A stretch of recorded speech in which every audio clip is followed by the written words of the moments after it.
welkom terug. Ons is by week 3 van ons reis deur die Bybel. Vandag kyk ons bietjie na Abraham se lewe.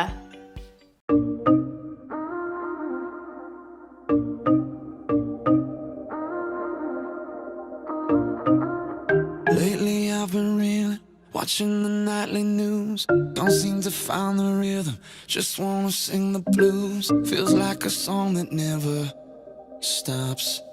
Feels like it's never gonna. Gotta get that fire back in my bones before my heart turns into stone. So when somebody please pass the megaphone, I'll shout it on the count of 3.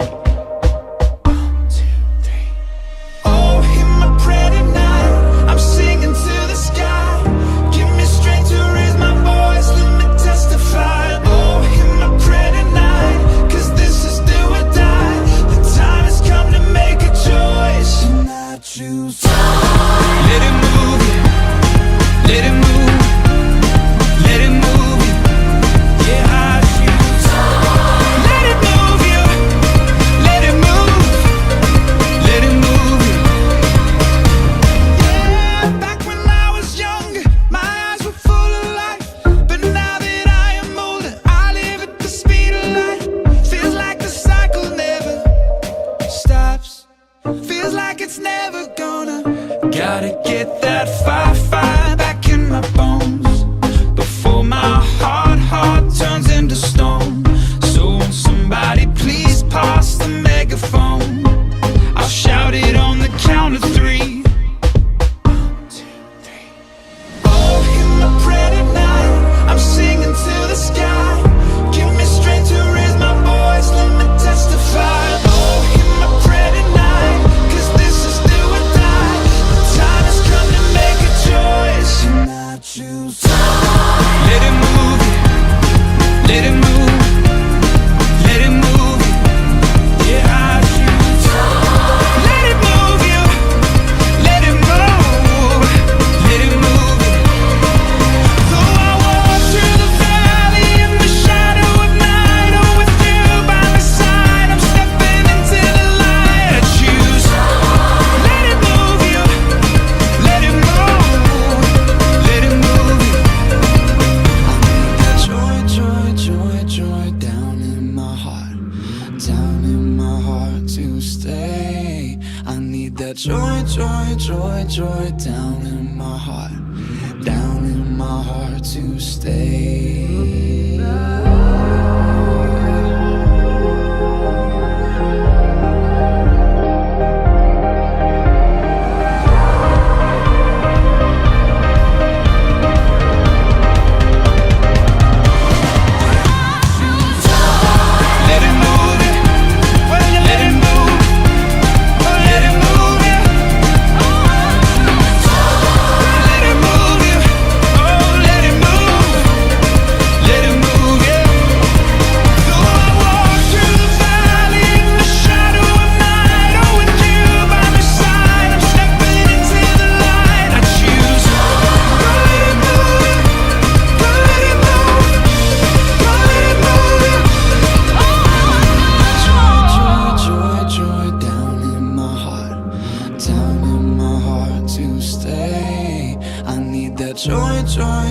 Joy down in my heart to stay.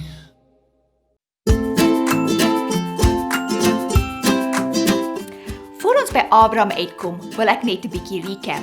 Onthou, ons is besig in Genesis en ons het nou gekyk na die skepping en Adam en Eva en laasweek Noag en sy ark en daai hele geskiedenis.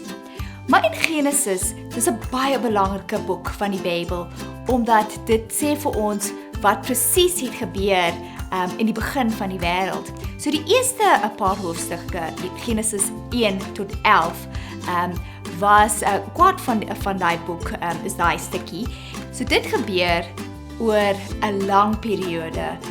En dit is die skepping en hoe die aarde gemaak is. Dan in Genesis 12 tot 50 is die derde kwart van die boek. En dit is 'n baie interessante stuk, omdat dis waar die res van die geskiedenis van die wêreld begin het. Maar dis baie minder jare en dit fokus eintlik op 'n gesin, Abraham, Isak, Jakob, Josef. En dit maak nie altyd sin, maar die Here het 'n plan. God het 'n plan en hy wil dit vir ons wys deur Abraham se lewe en hoe die storie verder uitloop. Sy plan is altyd om mense te red. So net na die storie van Noag, ongelukkig was daar nog 'n slegte ding wat gebeur het. Dis die storie van die toring van Babel. Mense wou soos God geword het en hulle het hierdie groot toring gebou en hulle het eintlik so mooi saamgewerk om hierdie toring by die hemel uit te kom. En natuurlik was God hartseer en kwaad oor dit. So iets het baie belangrik het hier gebeur. Die mensdom het geskei. Dit was die eerste keer wat mense in ander tale begin praat. So hulle het begin frustreerd en irriteerd met mekaar geraak, omdat hulle kon nie meer mekaar verstaan. En die wêreld het versprei. Mense het weg uit mekaar uitgedryf. En een van die groepe was die Chinese. Hulle het na die ooste toe gegaan en die Chinese nasie gevorm daar en hulle taal begin daar vorm en begin skryf. En iets wat baie interessant is dit wys vir ons dan terug na Genesis 11 toe dat hulle was klaar daar. En dis ook 'n bewys dat die goed wat in die Bybel gebeur het is waar. En hoe sien ons dit? In hulle alfabet. So daai mense was ook in die begin redelik daar en hulle het die stories gehoor en dit het deurgekom in hulle taal. So baie van hulle alfabet is in prentjies of hulle alfabet is in prentjies en in die begin het hulle alfabet dit wys die tuin, die bome, die slang, die boot en dit deur hulle alfabet sien ons bewyse dat daai goed het gebeur. Dit bring ons by hoofstuk 12, Abraham se storie. So in hierdie volgende paar hoofstukke sien ons eintlik een gesin en hulle geskiedenis. God het hulle gekies om sy planne uit te voer. En dit het begin met Abraham. Daar's 'n paar goed wat ons gaan uit hierdie stories leer en oor hierdie karakters. Maar een van die hooftemas is dat mans versteen mekaar. En as ons lees, identifiseer ons met een van die twee kante. En Abraham en Lot, Isak en Ishmael, Jakob en Esau. En as ons by Josef uitkom, gaan ons sien hoekom was hy so anders? Hoekom was sy karakter so anders as sy voorgeslag? Ek wil net bietjie teruggaan. So God het die Jode gekies. Hy kon enige iemand kies, maar hy het hulle gekies. En dit beteken nie dat sy storie van liefde en dat hy terugkom is net vir die Jode, maar dit is vir almal.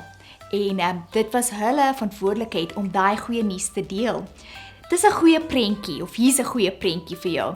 Dis soos 'n pa, en hy het 3 kinders, en hy kom huis toe met 3 sjokolades, en hy gee vir elke kind 'n sjokolaat. En hy sê vir hulle, hier's 'n geskenk vir jou, en hulle geniet dit vir hulle self, en dit is so lekker. Maar dis 'n ander kant van dit, hy kon huis toe kom met 'n pak sweets, en sê, hier is 'n geskenk vir julle. En tussen daai 3 moes hulle daai pak uitdeel. En dit gaan eintlik daaroor, die hele storie, dat daai mense moes hierdie goeie nuus uitdeel, net soos die geskenk wat vir hulle was, die sweets. En dit is nou nog ons verantwoordelikheid vandag, en ons is nie Jode, maar ons verantwoordelikheid is nog steeds om daai goeie nuus uit te deel, en te versprei, en in die wêreld te vat. So hier is ons by Abraham se storie. Daar's 'n paar goed wat in Abraham se lewe uitstaan, en die een is gehoorsaamheid, tweede een is geloof, en dan as gevolg van dit het God 'n verbond gesluit met Abraham. Abraham was nie 'n perfekte man. Hy het baie foute gehad, maar die Here wil nie perfeksie van ons hê. Hy wil vriendskap van ons hê. Hy wil geloof van ons hê. En dit is wat hy in Abraham gesien het. Abraham het gelieg. Hy het sy vrou gebruik om homself te beskerm, en hy het daaroor gelieg. Hy het 'n paar goed eintlik gedoen wat ons sal nou sien, wat nie reg was, maar die Here het hom nog steeds gekies, net soos wat die Here ons kies, omdat ons nie perfek is. So Abraham het na Egipte toe gegaan. Eerstens het die Here vir hom gesê, hy moet alles los en gaan na 'n nuwe land toe. En hy het dit gedoen en hy het geloof gehad vir dit, maar hy was nog bang. Hy het gelieg vir die Egipte en gesê dat Sarai is nie sy vrou, sodat hulle hom nie seer maak. En dat was 'n hele storie op sy eie. En dan het die Here vir hom 'n belofte gegee dat hy gaan 'n seun hê. En dit het 11 jaar gevat en in daai tyd het hy ouer geword en hy het nie kans gesien. Hy was klaar 65 as hy sy land gelos het, so daar was hy naby 90 en hy kon nie kans sien dat hy gaan nog 'n kind hê of sy vrou. En hy het die hele ding in sy eie hande gevat. En iets daaruit wat daar uitgekom het was baie sleg.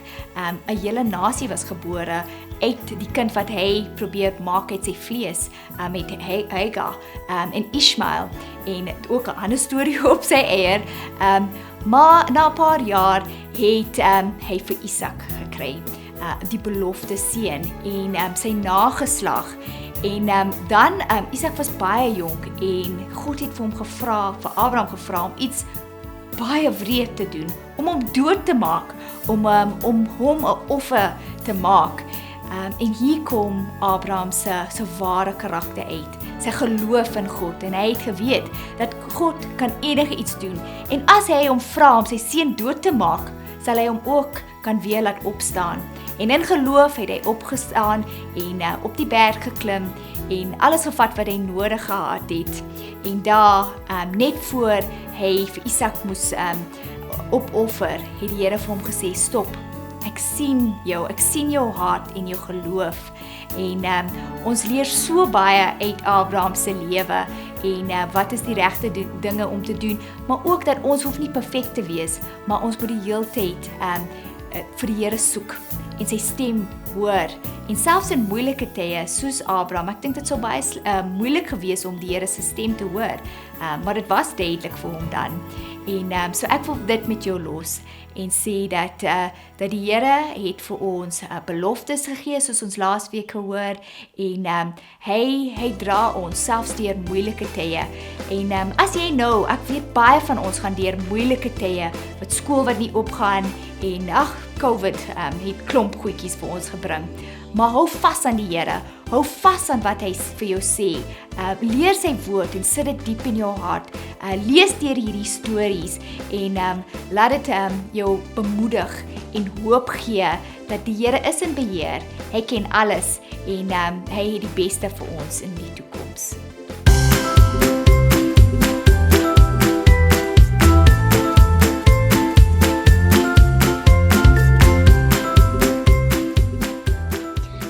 Se belofte aan Abraham. Lank na die vloed het mense op aarde 'n plan gemaak. Ons sal 'n groot stad bou met 'n toring tot by die hemel, het hulle gesê. Kom ons bly altyd saam. Almal het dieselfde taal gepraat. God wou hê mense moet reg oor die wêreld wat hy geskape het bly. Toe doen hy iets spesiaal. Skielik het groepe mense verskillend gepraat. God het vir hulle nuwe tale gegee. Die mense wat dieselfde taal gepraat het saam weggetrek. Miskien het die mense bang geraak vir mense wat hulle nie kon verstaan nie. Op hierdie manier het God mense in verskillende lande laat bly. Die stad wat hulle verlaat het, was Babel genoem, wat verwarring beteken. Jare later in 'n plek met die naam Ur van die Galdeërs het God met 'n man genoem Abraham gepraat. Verlaat hierdie land, het God beveel. Gaan na die land wat ek vir jou sal wys. Abraham het God gehoorsaam. God het hom gelei Kanaan toe. Sy vrou Sarai en sy neef Lot het saam met hom gegaan. In Kanaan het Abraham en Lot ryk geword. Hulle het groot kuddes vee gehad. Daar was nie genoeg weiding vir so baie diere nie. Lot se herders het met Abraham se herders beklei. Laat daar nie moeilikheid wees nie, het Abraham gesê. Ons sal skei. Lot vat die eerste keuse van die land wat jy wil hê. Lot het 'n groot grasvlakte met die stede en dorpe gekies. Dit het goed gelyk, maar die stede was goddelose plekke. Nadat Lot weg is, het God weer met Abraham gepraat. Ek gee al die land van Kanaan aan jou en jou kinders vir ewig. Abraham en Sarai het nie kinders gehad nie. Hoe kon God sy groot belofte behou? 3 mans van God het na Abraham en Sarai gekom. Julle sal binnekort 'n baba hê, het hulle gesê. Sarai het gelag. Sy het nie God se belofte geglo nie. Sy was 90 jaar oud. God het vir Abraham gesê, hy sal nou Abraham genoem word en Sarai sal nou Sara wees. God het ook vir Abraham gesê dat hy die 2 goddelose stede van Sodom en Gomorra sou vernietig. Abraham se neef Lot het in Sodom gebly met sy familie. Lot het God se waarskuwing geglo. Toe dit kom, maar sy dogters se mans het geweier om Sodom te verlaat. Hoe tragies, hulle het nie God se woord geglo nie. Net Lot en sy 2 dogters het dit na veiligheid gemaak.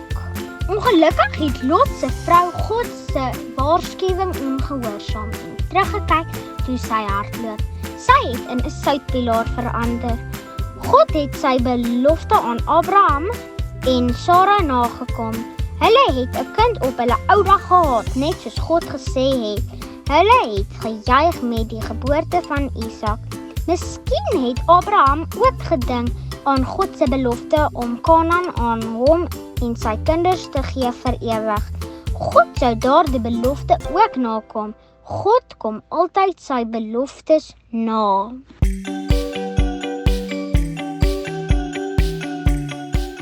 The book of Genesis. In the first video, we saw how chapters 1 through 11 set up the basic storyline of the Bible. God has created all things, and he makes humans in his image to rule the world on his behalf. The humans choose sin and rebellion, and so the world spins out of control into violence and death, all leading up to the rebellion and scattering of the people in Babylon. And so the big question is, what is God going to do to rescue and redeem his world?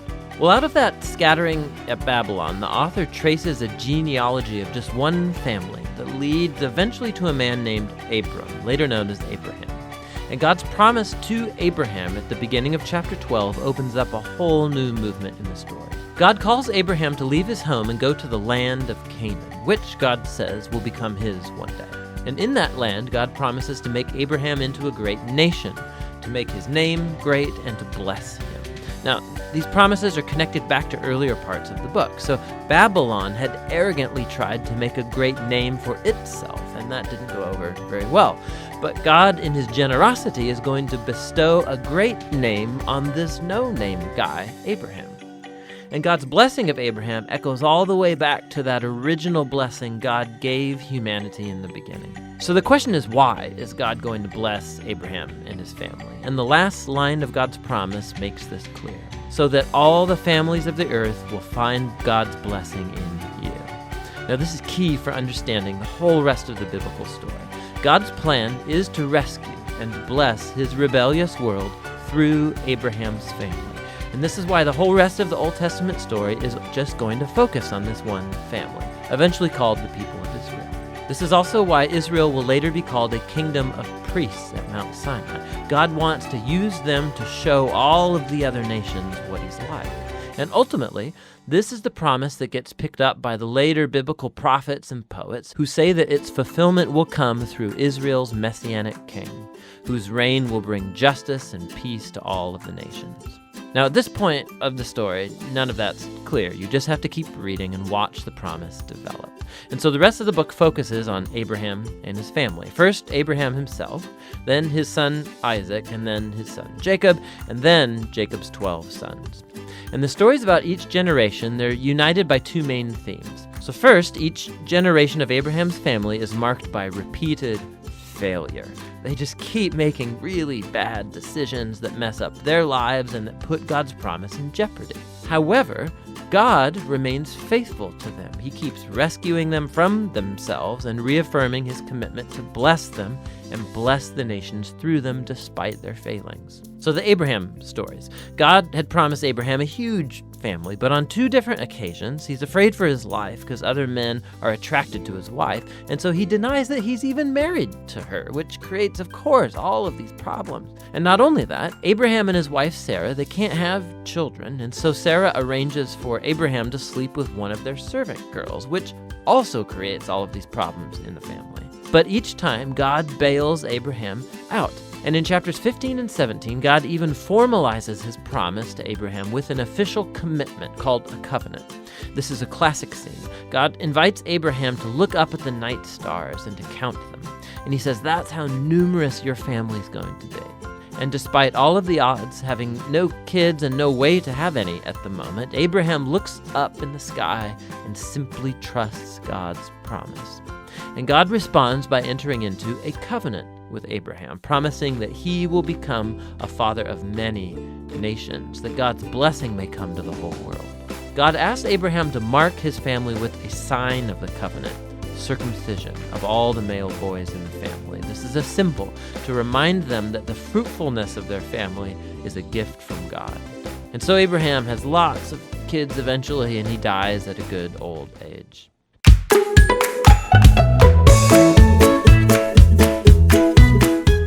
Dis craft date. Kry jou benodighede reg. Jy gaan inkleerpotlode nodig hê, gom en die watte wat in jou aktiwiteitspak is. Jy kan begin om in te kleur en dan plak die watte as die wol op die ram. Onthou, dis 'n ram in hierdie storie van Abraham en Isak wat God gestuur het om die offer te wees in plaas van Isak. En later gaan ons leer dat God het dit weer gedoen vir ons met Jesus. Geniet die aktiwiteite en daar's nog 2 inkleerblaaie. Sien julle volgende week. Bye!